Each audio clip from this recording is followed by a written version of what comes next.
Yes, guys, so we got an amazing question here from Eduardo in the group, which I think is a pretty common question amongst a lot of people that go to the gym, especially for those who supplement in protein powders, right? So his question is as follows: adding protein powder to foods. When you add protein powder to foods, do you lose any protein content, or one scoop comes out as one scoop per se?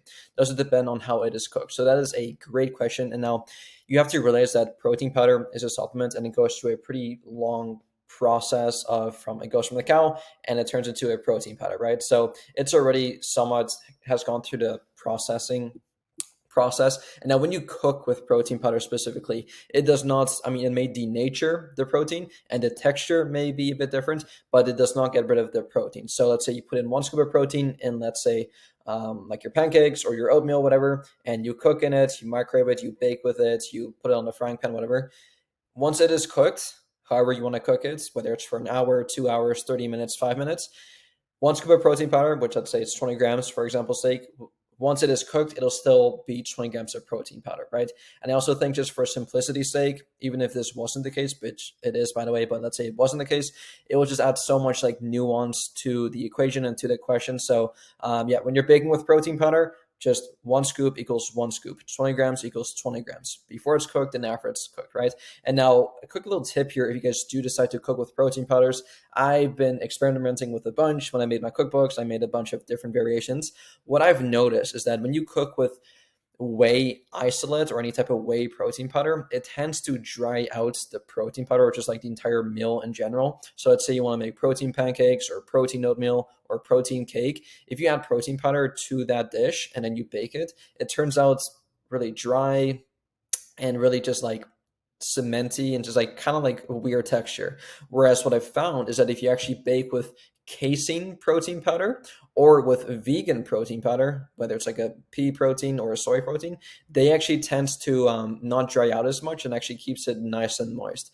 And now on top of that as well, guys, it's really important to add moisture to your baking dish. So let's say whether it's like pumpkin puree or banana puree or like bananas or like apple puree, something like that, coconut oil as well, even something like that, to like add more moisture to the consistency of the dish can definitely help to not make it dry out as much. So a quick little TLDR: if you do bake, try to not bake with whey protein and try to bake instead with like a casein protein, which is a different type of protein powder, or a vegan protein powder, right?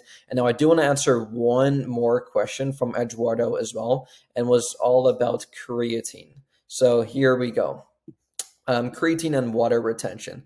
So you notice that I'm not the only one that is going to take creatine. How does it affect, or how does the effects of water retention from the creatine affect your weight? Does that throw off the fat loss measurement as well? So that is a great question. So when you start supplementing in creatine, it gets stored intramuscular, which basically means it gets stored within your muscle cells. So it's like if you are kind of like sensitive to creatine, which will be awesome, it's like the good type of weight. So some people respond differently to creatine. Some people don't respond to it whatsoever, whereas other people's are like hyper responders and they just tend to hold on to more water weight, right? But in a good way. So do not be scared of it whatsoever.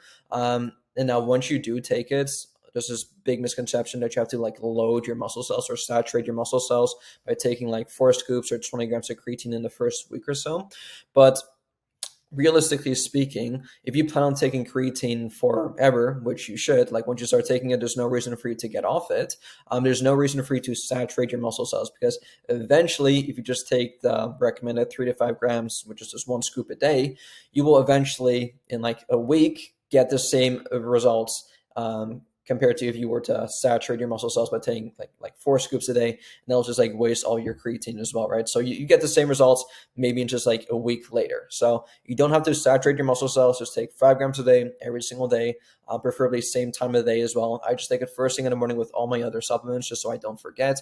If you want to take it before bed, if you want to take it in your pre-workout shake, in your post-workout shake, whatever you want to do, as long as you take it consistently every single day, you should be absolutely good to go. And now, really quickly, what does creatine actually do? So creatine monohydrate is actually the most scientifically studied supplement on the market right now. It's been around for years, so don't worry, it's not like a steroid, it's not banned or anything. It's actually one of the safest supplements you could take. And now, basically, all that creatine does is that it is found in actual foods. So it's found in a lot of red meats, like steak, beef, and stuff. Although, in order to get the required amount that you need 3 to 5 grams, you'd have to eat a lot of that, right? So that is why we kind of supplement in that. And all creatine does, it increases your ATP, which stands for adenosine triphosphate. And this is basically just your body's currency for using energy, especially like the high intensity, short burst and power, short burst of energy. So let's say like a 1 rep max, or maybe like a 3 rep max or 5 rep max, or maybe like going on a sprint really fast, or maybe doing like some explosive box jumps or something like that. Like anything that requires or recruits like your fast twitch muscle fibers. That's kind of like when your ATP comes into hand, which creatine can help enhance or increase that, right? So you can definitely notice some pretty good strength gains, not anything dramatic, but some pretty decent strength gains of taking creatine consistently. So definitely recommend everyone to take it, no matter how old you are, what your age is, what your experience level is in the gym. It's completely safe. It's an awesome supplement. Plus, it's one of the cheapest one as well. Just stick to the creatine monohydrates. I know there's different kinds of it. There's like HCl as well, which just comes in like pill form, whatever. Just stick to the monohydrates. It's the most, like I mentioned, the most scientifically studied supplement.